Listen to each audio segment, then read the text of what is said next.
2026년 병오년이라고 하지요. 이전에는 연말연시에 연하장을 그래도 많이 주고 받았는데 이제는 그림 엽서를 휴대폰으로 주고받는 것이 일상이 된 것 같습니다. 저도 명절이나 때가 되면 열심히 만들어가지고 제 딴에 꾸며서 우리 전교인 문자로 이렇게 발송하곤 하는데요. 새해가 되니까 여기저기서 이렇게 인사를 문자로 많이 해주셔요. 그런데 병오년이 말의 해라면서요. 그래서 그런지 또 붉은 말의 해? 뭐 그렇다고 그러고요. 그래서 그림 보니까 말들이 그렇게 많아요. 말 그림이 막 이렇게 깃털을 휘날리며 달리는 말 근육을 그야말로 자랑하면서 역동적으로 달리는 그 말 그림도 있고요. 또 어떤 그림 보니까요, 말이 두 마리예요. 두 마리가 또 열심히 달리는 그런 그림도 있고, 달리는 말의 그림들을 이렇게 보면서요, 저는 두 가지가 생각났어요. 그 중에 한 가지는 하박국 2장 2절의 말씀이에요. 이런 말씀이에요. 여호와께서 내게 대답하여 이르시되 너는 이 묵시를 기록하여 판에 명백히 새기되 달려가면서도 읽을 수 있게 하라. 영어 NIV 성경을 보면 헤럴드가, 전파자가 달려가면서 읽을 수 있도록 해라. 여러분, 전파자는 뭐 타고 달리나요? 말 타고 달려가잖아요. 말을 타고 달려가면서도 분명히 읽을 수 있도록 말씀을 새겨라. 2026년 병오년을 시작한 우리들, 그 그림의 말들처럼 힘차게 좀 역동적으로 달리고 싶은 것 아니겠습니까? 그러면서도 우리가 잊지 말아야 될 것은 무엇일까요? 하나님의 말씀을 바라보는 것. 또 하나님의 말씀을 내가 열심히 올 한 해 달려가면서도 읽을 수 있도록 마음판에 선명하게 새겨놓는 것. 이 말씀이 생각이 났어요. 바라 원하기는요, 올 한 해 주의 말씀을 마음판에 선명하게 새기시고 힘차게 하나님 주시는 소명과 인생의 목적을 향해 달려가시는 복된 종들 되시기를 주님의 이름으로 축원합니다. 그런 의미에서 올해 2026년 우리 교회의 표, 말씀과 성령의 공동체, 올해는 이쪽에다 써놨어요. 난 왜 여기다 써놨다가 계속 바꿔봤는데 이쪽에 계신 분들 안 보이실지 모르겠는데요, 말씀과 성령의 공동체 이렇게 정해 보았어요. 지난해 11월 또 기도원에 올라가서 나름 기도하고 묵상하면서 생각했던 표인데요, 올 한 해 우리가 이 역동적인 말처럼 달려감에 있어서 말씀과 성령은 꼭 필요한 하나님의 축복이 아닐 수 없는 것이죠.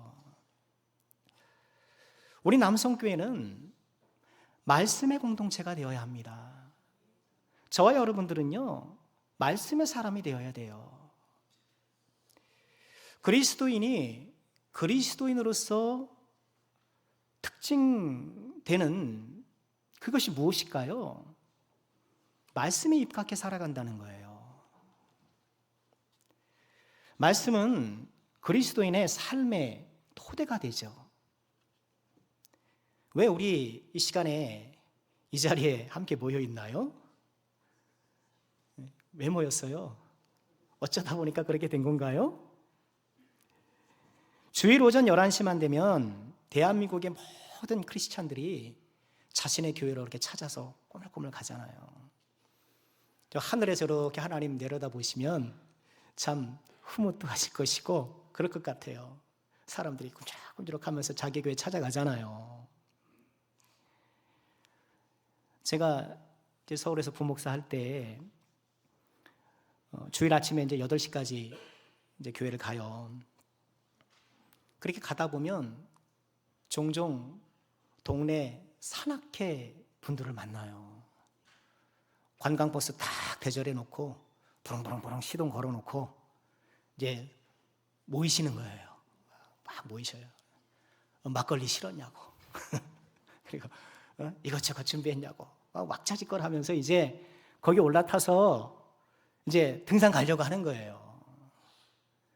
가끔은 야 나도 좀 관광버스 좀 올라타 볼까 그런 우스개 생각도 할 때가 있었는데요.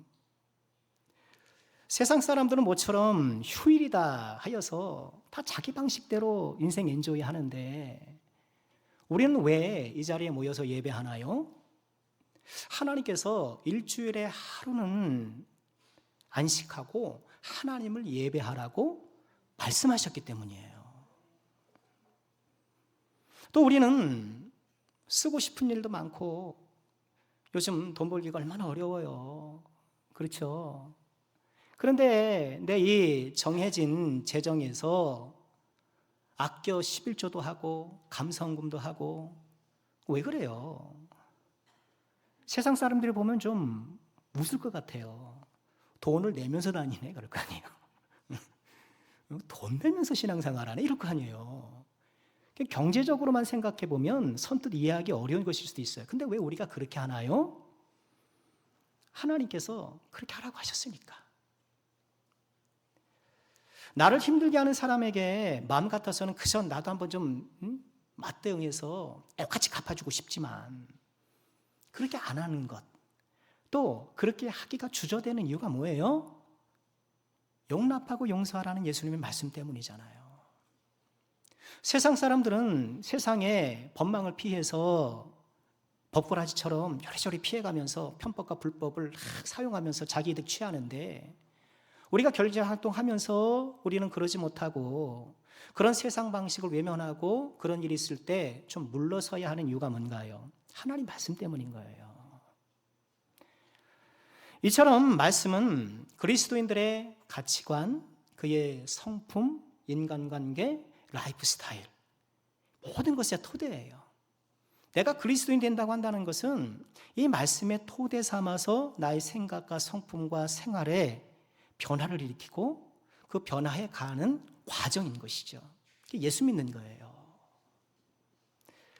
올 한 해 우리가 스타트하면서 좀 돌아봐야 될 것은 여전히 나의 삶의 부분에 말씀이 미치지 못하는 부분이 있는가? 이전에 말씀의 동맥경화 이렇게도 말씀을 드린 적이 있었는데 하나님의 말씀이 우리의 안에 혈액이 우리 몸에 구석구석 흘러가는 것처럼 하나님의 말씀이 우리 삶 절반에 구석구석 흘러들어가야 되는데 이 부분은 내가 차단시키고 이 부분은 내가 일부러 말씀의 흐름을 막아놓고 하는 부분이 있다고 한다면 말씀이 내 삶의 전반에 골고루 흘러가도록 말씀이 흘러가게 하는 올 한 해가 꼭 돼야 되겠습니다. 한번 내 삶을 돌아보면서 아직 말씀이 미치지 못하는 내 삶의 부분은 어딘가 돌아보는 우리가 꼭 돼야 되겠는데요. 뿐만 아니라 말씀이 우리에게 소중한 이유는 뭔가요? 이 말씀이 예수님을 만나는 길이기 때문에 그래요. 우리는 말씀을 통해 예수님을 만나요. 하나님께서 우리에게 다가오실 때 어떻게 다가오세요? 말씀으로 다가오세요. 히브리서 1장 1절 2절 말씀에 이렇게 되어 있잖아요. 옛적의 선지자들을 통하여서 여러 부분과 여러 모양으로 우리 조상들에게 말씀하신 하나님. 예전에 하나님께서 선지자들을 통해서 여러 부분, 여러 모양. 여기서 말하는 여러 부분과 모양은 선지자들이 하나님의 말씀을 받았던 예언이나 환상이나 꿈이나 이런 구약에서 주로 활용된 계시 수단을 말해요. 구약에는 그렇게 하셨는데 2절 이 모든 마지막 날에는 이 모든 날 마지막에는 아들을 통하여 우리에게 말씀하셨다. 이 아들을 만유의 상속자로 세우시고 모든 세계를 지으셨다라고 말씀을 하시는데 구약의 모든 선지자들의 말씀이 결국 예수님을 정점으로 향하여서 모아지고 있잖아요. 모든 계시가 예수님의 인격과 삶으로 모여지는 거예요. 즉 예수님의 인격과 삶이 하나님의 최종 계시인 거예요. 그리고 예수님의 인격과 삶을 기록한 성경, 예수님의 인격과 삶을 해설해 준 이 성경이 오늘날 우리가 붙들어야 될 완전한 하나님의 계시, 유일한 하나님의 말씀인 거예요. 2025년 전에 이 땅에 오셨던 그 예수님을 우리는 어떻게 만나는가? 어떻게 만나요? 성경 말씀을 통해 만나는 거예요. 예수님이 어떤 분이셨는가? 어떤 마음을 가지셨는가? 예수님은 어떤 선택을 하신 분이신가? 우리는 성경을 통해서 예수님을 알아가는 거예요. 뿐만 아니라 우리는 성경을 통해서 예수님이 지금 나에게 주시는 말씀도 받는 거예요. 아, 예수님이 이런 분이구나 라고 어떤 객관적인 사실만 확인하는 것이 아니라 그 예수님이 현재의 나의 삶에 다가오셔서 나에게 주시는 말씀을 어디서요? 성경을 통해서 받게 되는 거예요. 말씀을 통해 주님과 인격적인 교제를 맺는 것이죠. 말씀은 우리의 가치관, 인품, 생활의 토대일 뿐만 아니라 예수님과 함께하는 길, 그러니 말씀을 제쳐놓고는 신앙생활을 할 수가 없는 거예요. 예수님께서 나를 떠나서는 너희가 아무것도 할 수 없다고 하셨는데 하나님의 말씀을 떠나서는 우리가 아무것도 할 수 없는 거예요. 그래서 우리는 성경을 늘 가까이 해야 하고 말씀을 나의 삶의 지침으로 나의 삶을 안전하게 보호하는 울타리로 거친 세상 풍조에 방어하는 방파제로 무엇보다 예수님과 교제하는 교제의 아름다운 도구로 우리 말씀을 사용해야 하는 거예요. 어떻게 하든지 목사는요 좀 말씀을 가까이 하시도록 막 그 기회를 제공해드리고 막 그러잖아요.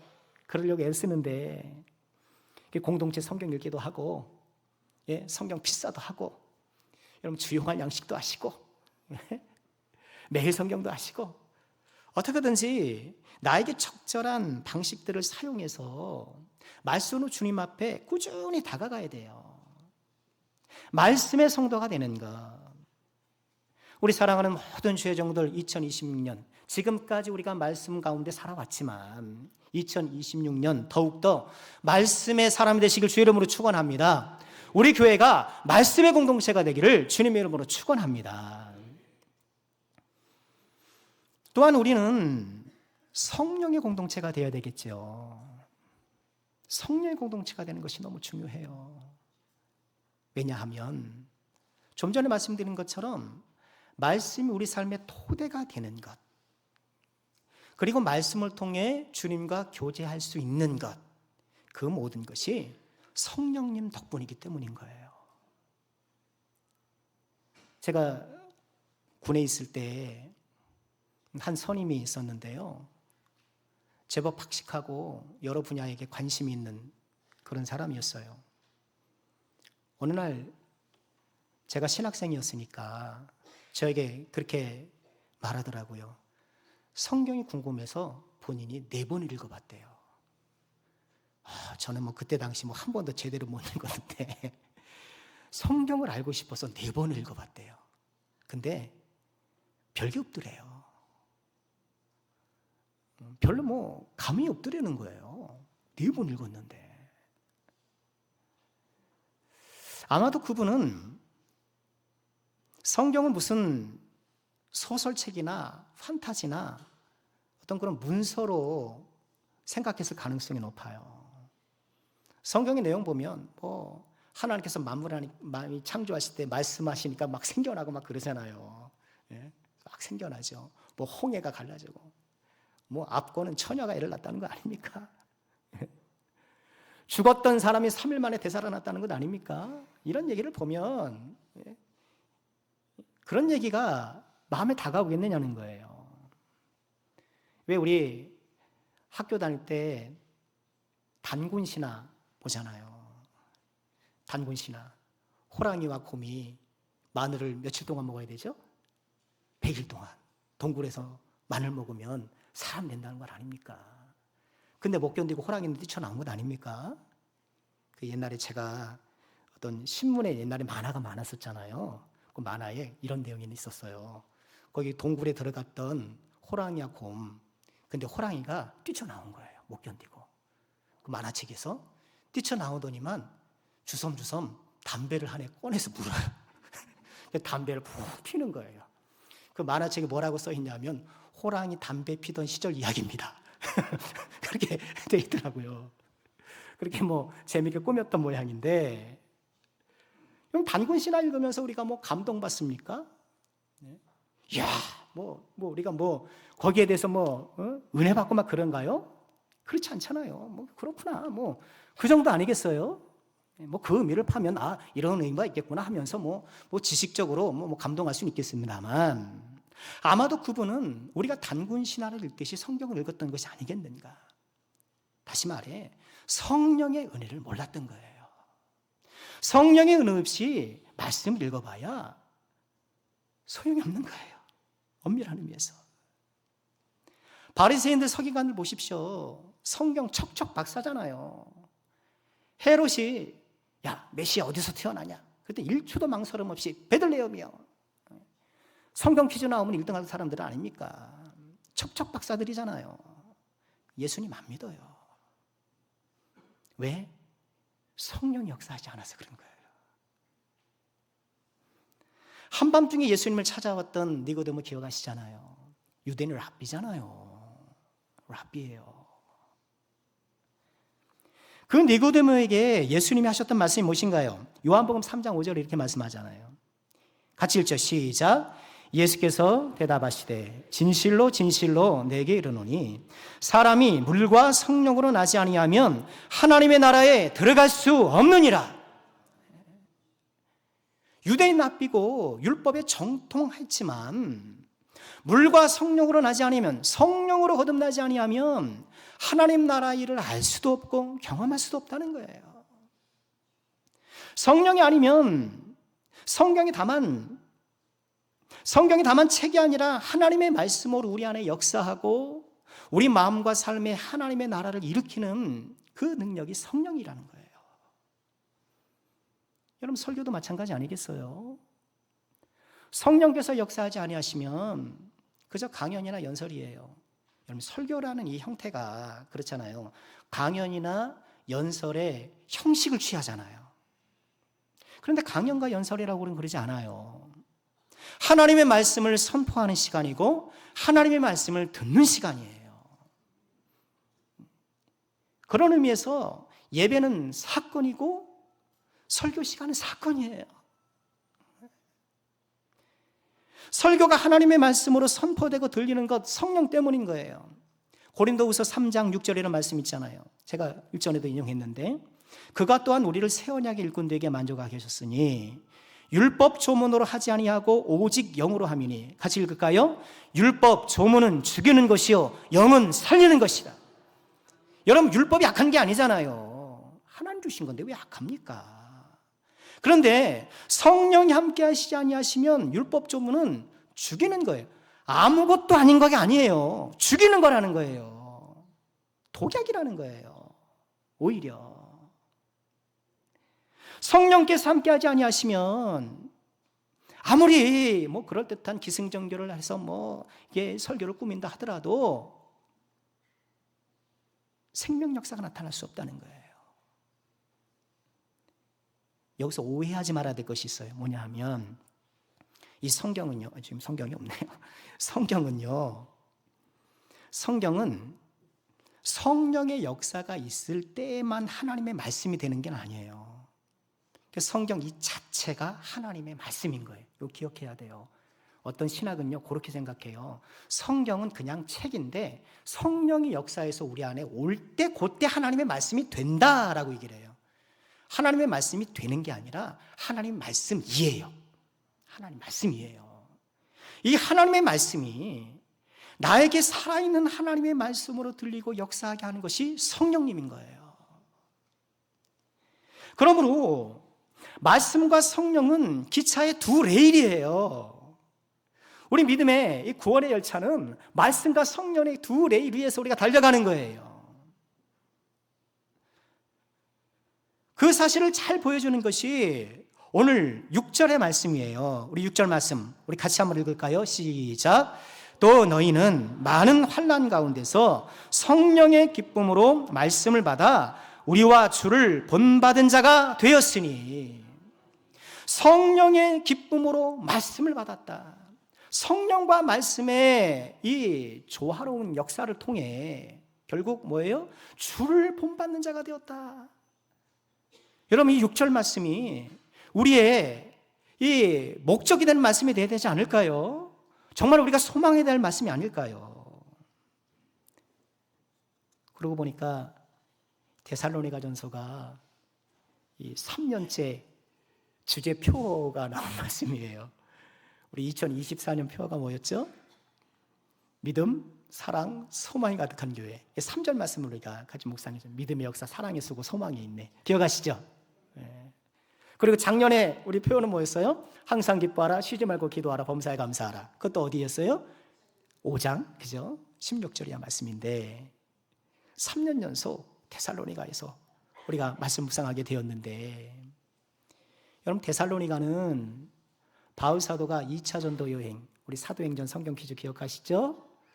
2차 여행 때 처음 간 도시는 빌립보. 거기서 감옥 갔고 막 이렇게 좀 우여곡절 있잖아요. 그 빌립보에서 나와서 두 번째로 간 도시가 데살로니가예요. 거기서 복음을 전했어요. 데살로니가 회당에 갔더니 회당에 있는 유대인들이 바울 사도를 환영한 거예요. 야, 가말리엘 문화. 야, 서울대 출신. 이런 거예요. 우리 회당에 와서 강연하세요. 아니, 강연이라면 그런다. 설교 좀 하세요.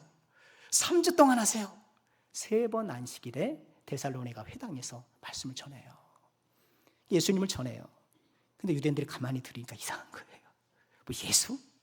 아니야 하면서 유대인들이 막 반발하는 거예요. 그래서 바울 사도를 영접했던 야손이라는 사람을 막 끌고 가가지고 읍장들 소집해가지고 이 사람들이 나쁜 풍습 전합니다. 막 이렇게 누명 씌워가지고 막 난리를 치는 거예요. 그 바람에 바울 사도가 데살로니가에 더 있다가는 사람들에게 피해를 줄 것 같으니 야반도주를 해요. 한밤중에 몰래 나와요. 그래서 베레아라 갔는데 거기까지 쫓아오잖아요. 데살로니가 사람들이 쫓아오잖아요. 그래서 베레아에서 배 타고 밑으로 쭉 내려와서, 그러니까 우리 저기 동해에서 배 타고 이렇게 하면 이제 포항 부산 가는 거예요. 쭉 내려와서 아덴에 갔다가 아덴에서 이제 고린도로 갔다가 그러잖아요.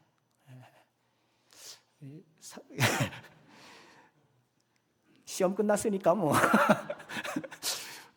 그렇잖아요. 이 고린도에 내려와서 쓴 편지가 데살로니가 전서 후서예요. 그러니 데살로니가에 복음을 전하고 이 편지를 쓰기까지는 한 6개월 정도 소요됐다고 봐요. 그러니 데살로니가 성도들은 신앙생활한 지 얼마나 됐어요? 6개월 됐단 말이에요. 6개월 됐는데 오늘 말씀에서 뭐라고 칭찬해요? 주를 본받은 자가 되었다. 6개월 됐는데 극찬이죠. 6개월이 뭡니까? 6년을 예수 믿어도, 아니 60년을 예수 믿어도 사람 냄새 팍 풍기면서 예수님 닮지 못할 우리 죄인인데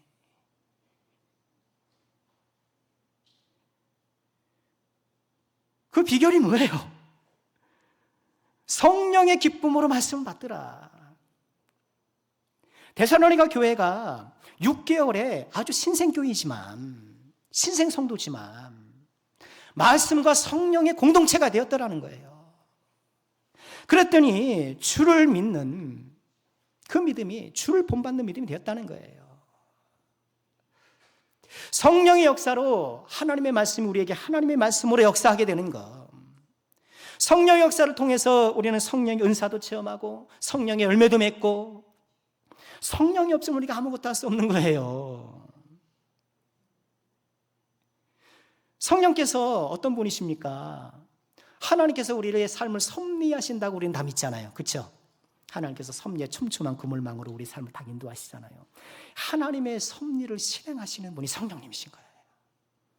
그래서 말씀을 우리 가운데 적용하시기도 하지만, 그죠? 말씀만이 성령께서 역사하시는 그 분야가 아니고 우리의 모든 삶에 역사하셔요. 하나님의 섭리를 집행하시면서 누군가를 만나게 하고 어떤 상황에 처하기도 하고 길을 막기도 하고 성령께서 역사하시는 거예요. 그러니 우리는 성령의 역사 가운데 신앙생활하고 성령의 역사 가운데 이 세상을 살아가는 거예요. 그런데 중요한 게 뭐예요? 이 성령의 역사 우리가 어떻게 분별해야 하는가? 그게 중요하잖아요. 요한일서 4장 1절에서 이렇게 말씀을 하셔요. 사랑하는 자들아, 영을 다 믿지 말고 오직 영들이 하나님께 속하였나 분별해라. 많은 거짓 선지자가 세상에 나왔다. 하나님의 영이 우리의 말씀과 우리의 내면의 역사뿐만 아니라 우리 삶의 전반적으로 성령께서 역사하시는데 우리가 정신을 차리고 이 하나님의 영을 분별해야 된다. 이렇게 얘기를 하시는 거예요. 왜? 거짓 선지자들이 많으니까. 근데 그 분별의 방법이 뭘까요? 6절 말씀 보면 이렇게 말씀하셔요. 우리는 하나님께 속하였나니 하나님을 아는 자는 우리의 말을 듣는다. 여기서 말하는 우리는 누굴까요? 사도 요한을 비롯한 예수님의 인격과 삶을 기록했던 그 사도들, 그리고 그 예수님의 인격과 삶을 해설했던 이 성경을 얘기를 하는 거예요. 즉 우리가 영을 분별하는 것, 성령께서 우리 가운데 역사하시지만 이 성령의 역사를 우리가 옳게 분별하는 방법은 뭐예요? 역시 또 하나님의 말씀이더라. 성령과 말씀은 함께 역사하시는 거예요. 성령께서 말씀을 통해 우리에게 다가오시고 그 말씀 우리 가운데 역사하도록 하시고 그 성령의 역사를 또한 보완하고 그 성령의 역사를 우리에게 안전하게 소개해 주시는 분이 성령님인 거예요. 그래서 우리는 어떻게 해야 될까요? 성령 충만한 사람이 돼야 돼요. 성령 충만한 사람이 돼야 돼요. 성령 충만은 무엇인가요? 성령 충만은 하나님의 말씀인 예수님께서 내 인격과 삶을 온전히 지배하는 상태예요. 성령 충만은 감정 충만이 아니에요. 뭐가 좀 내가 감정이 쫙 올라오면 그것도 성령께서 주시는 하나의 선물이긴 하지만 그게 성령 충만이 아니에요. 한 부분이에요. 방언, 여러분 그거는 성령께서 주시는 은사이지 성령 충만하고는 또 다른 거예요. 성령 충만은 예수님께서 나를 온전히 지배하는 것, 하나님의 말씀이 온전히 나를 지배하는 것. 그래서 성령 충만은 예수 충만이요, 성령 충만은 말씀 충만인 거예요. 우리는 이것을 사모하는 사람들이 되어야 된다는 거예요. 이제 수요일부터 우리가 사경회를 가지려고 하는데 그래서 기도하면서 사경회를 준비해 본 거예요. 우리가 성령님을 어떻게 이해하고 어떻게 성령 충만을 구해야 되는가 함께 나누기 위해서요. 그럼 보통 사경회 그러면 부흥회라고 생각하잖아요. 근데 좀 달라요. 보통 부흥회 그러면 이제 뜨겁게 기도하고 이제 말씀 나누면서 이렇게 하는 여러분 흔히 아는 그 부흥회 있잖아요. 근데 본래 우리 한국 교회는 사경회가 더 많았었어요. 사경회 저 사자는 뭐냐? 글자 보기 사경회 사자는요 조사할 때의 그 사자예요. 즉 면밀히 살피고 조사한다는 뜻이에요. 무엇을요? 경을, 하나님 말씀을. 하나님 말씀을 깊이 공부하는 시간인 거예요. 보통 예배 때는 좀 시간적 제약이 있고 하니까 그럴 수 없으니까 적용하는 시간인데 모처럼 여러분 이번 사경에도 꼭 오셔서 우리가 성령님에 대해서 알아야 하고 그러나 성령님은 다만 우리의 공부 대상이 아니잖아요. 지식 대상이 아니니 어떻게 이 살아계신 하나님 성령님을 내 안에 충만하도록 할 수 있는 것인가 함께 기도하고 사모하는 그런 시간이 꼭 돼야 되겠습니다. 성령 충만은 선택이 아니라 필수예요. 우리는 어떻게 성령 충만할까요? 간략하게 3가지만 적용한 말씀 마칠게요. 첫째는요, 회개해야 돼요. 성령 충만하려면 회개해야 돼요. 사도행전 2장 38절에 오순절에 베드로가 이렇게 외쳤어요. 베드로가 이르되 너희가 회개하여 각각 예수 그리스도 이름으로 세례를 받고 죄사함을 받으라. 그리하면 성령의 선물을 받으리니. 회개할 때 성령의 충만의 역사를 부어준다는 거예요. 물과 기름이 하나가 될 수 없는 것처럼 죄와 성령이 우리 안에 함께 있을 수가 없는 거예요. 회개해야 돼요. 왜 내가 성령 충만한 삶을 살지 못하는가? 내 한켠에 여전히 죄에 대한 미련이 있고 죄의 낙을 즐기려는 마음이 내 안에 있어. 그래서 성령에 대한 충만의 사모함이 우리 안에 작기 때문인가? 없는 게 아니에요. 작아서 그런 거예요. 두 번째, 성령 충만하려면 말씀으로 채워져야 돼요. 골로새서 3장 16절에 이렇게 말씀을 하셔요. 우리 같이 한번 읽죠. 시작. 그리스도의 말씀이 너희 속에 풍성히 거하여 모든 지혜로 피차 가르치며 권면하고 시와 찬송과 신령한 노래를 부르며 감사하는 마음으로 하나님을 찬양하고 또 무엇을 하든지 말에나 일에나 다 주 예수 이름으로 하고 그를 힘입어 하나님 아버지께 감사하라. 피차 가르치고 권면하고 시와 찬송과 신령한 노래로서 찬양하고, 이게 다 성령 충만한 것 아닙니까? 근데 그것이 어디서 와요? 그리스도의 말씀이 너희 속에 풍성히 거하여. 이 말씀이 에베소서 5장 18절과 똑 닮아 있어요.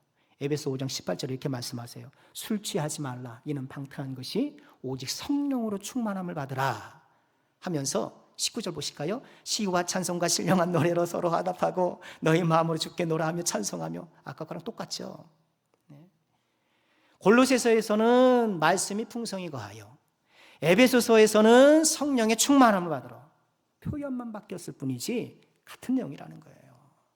어떻게 우리는 성령 충만한 사람이 될 수 있는가? 우리 말씀을 가까이 하는 사람, 하나님께서 말씀으로 우리를 찾아오시기 때문에 이 말씀이 아니면 우리는 성령 충만할 수가 없다는 거예요. 세 번째 가장 중요한 건 뭘까요? 성령 충만을 위해서 기도해야 돼요. 누가복음 11장 9절 찾아서 읽으려고 했는데요, 시간 없으니까 자막으로 볼게요. 내가 또 너에게 이르노니 구하라 그러면 너에게 주실 것이요, 찾으라 그러면 찾아낼 것이요, 문을 두드리라 그러면 너에게 열릴 것이니. 잘하는 말씀이잖아요. 구하는 이마다 받을 것이고 찾는 이는 찾아낼 것이고 두드리는 이에게는 열릴 것이고. 그러면서 비유를 드십니다. 너희 중에 아버지 된 자로서 누가 아들의 생선을 달라 하는데 생선 대신 뱀을 주겠느냐, 알을 달라고 하는데 전갈을 주겠느냐. 너희가 악할지라도 좋은 것을 자식에게 줄 알거든 하물며 너희 하늘 아버지께서 구하는 자에게 무엇을요? 성령을 주시지 않겠느냐. 구하는 자에게 성령 주시지 않겠느냐. 그런데 이 구하는 게 어떤 구하는 거예요? 다시 9절로 올라가야 돼요. 9절로 올라가면 구하고 찾고 두드리는 거예요. 성령 주세요 아니라는 거예요. 줄 수 있으면 한번 줘보세요. 주면 좋고 안 주면 말고. 구하고 찾고 두드리고. 성령 충만을 위해서 구하고 찾고 두드려야 된다는 거예요. 왜 우리가 성령 충만하지 못하는가? 가장 큰 이유는요, 성령 충만하고 싶은 생각이 별로 없어서 그래요. 구하고 찾고 두드릴 이유를 못 찾는 거예요. 목이 마르지 않으니 물을 찾을 리가 없는 것이죠. 이만하면 됐다고 생각하는 거예요. 한번 예배 드리고 뭐 이렇게 뭐 신앙생활하면 되지 뭐. 이만하면 됐다고 생각을 하는 거예요. 뭘 그렇게 성령 충만 요란하게 신앙생활하는가? 나도 모르게 그런 마음이 있을 수 있는 거예요. 성령이 내주하시니 믿으니 구원은 받은 것 아니냐? 그게 뭔지 아세요? 혼인신고하고 결혼하고 자기 혼자 사는 거예요. 자기 뜻대로 사는 거예요. 그게 딱 그런 거예요. 결혼식하고 혼인신고하고 이제 총각됐던 대로 살아가는 거예요. 친구 만나고 늦게까지 뭐 그냥 놀고 가정 안 돌보고 돌아다니는 거예요. 그게 돌아다니는 거예요. 그럼 되겠어요? 결혼을 하고 혼인신고를 했으면 배우자와 한마음 한뜻되어 살아가야겠죠. 우리가 예수님과 하나가 되었으면 성령 이름을 통해 한마음 한뜻으로 주님과 함께 동행하는 삶을 살아야 되겠죠. 하나님의 영이 있다고 하는 자가 성령 충만하기를 지속적으로 거부하고 있다고 한다면 과연 하나님의 영이 계시는 것인가 의심할 수밖에 없는 것 아니겠어요. 우리 남성께 사랑하는 모든 주의종들, 우리 2026년 성령 충만하시기를 주의 이름으로 축원합니다. 구하고 찾고 두드려서 미온적인 신앙생활이 아니라 겨우 예배 드리고 겨우 그냥 신앙생활 신용만 하는 것이 아니라 좀 주님에서 충성도 좀 하고 나 일상생활에서 말씀이 막히지 않는 부분에 대해서 내가 좀 싸워도 좀 보고 뭔가 믿음의 역사를 좀 일으켜야 되는 것 아니겠습니까?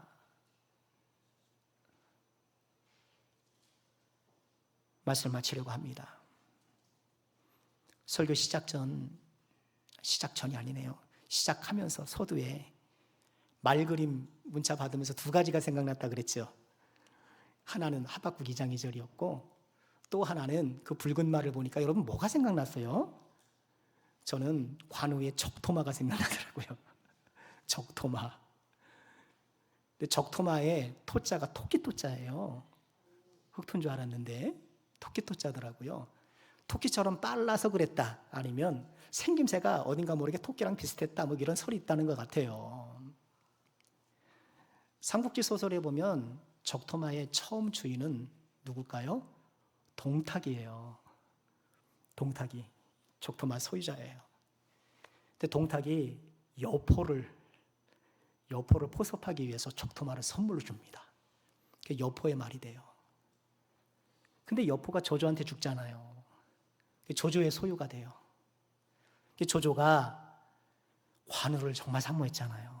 조조가 관우를 너무 좋아했어요. 어떻게든 자기 사람 만들려고 막 재물도 쓰고 막 손말 다 썼는데 관우가 일절 안 받아요. 저는 유비의 사람, 우리 형님의 사람입니다. 딱 절개를 지켜요. 근데 적토마를 주니까 적토마는 받아요. 그럼 뭐라 그러냐면 적토마는 하루에 천리를 간다 하니 이 말이면 우리 형님께 단번에 달려갈 수 있겠습니다 하면서 그 말을 딱 받는 거예요. 근데 관우가 손권한테 죽잖아요. 그 적토마를 손권이 마충이라는 사람한테 줍니다. 근데 적토마가요 관우가 죽고 나서 먹지도 않아요.